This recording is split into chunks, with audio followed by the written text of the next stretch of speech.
ইতিবাচক ধারায় শেষ হয়েছে ঢাকার শেয়ার বাজারের লেনদেন। সার্বিক সূচক ডিএসএক্স 20 পয়েন্ট বেড়ে দাঁড়িয়েছে 5204-এ। হাত বদল হয়েছে 374 কোটি টাকার শেয়ারের মালিকানা।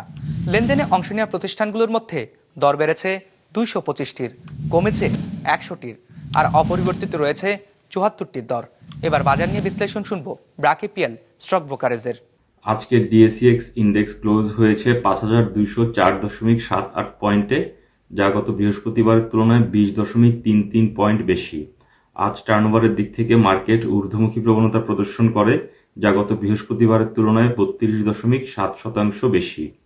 এদিকে অধিকাংশ লার্জ ক্যাপ সেক্টরে আজ পজিটিভ পারফরমেন্স দেখা গিয়েছে, যেখানে সবচেয়ে ভালো পারফর্ম করেছে food and allied sector, followed by telecommunication এবং ফুয়েল অ্যান্ড পাওয়ার সেক্টর। আজ টার্নওভারের দিক থেকে সবচেয়ে ভালো পারফর্ম করেছে pharmaceutical sector, followed by banking এবং ইঞ্জিনিয়ারিং সেক্টর। আজ টার্নওভারের দিক থেকে সবচেয়ে বেশি ট্রেডেড স্টক ছিল Orion Infusion Limited, followed by Bangladesh Shipping Corporation এবং Sun Life Insurance Company limited.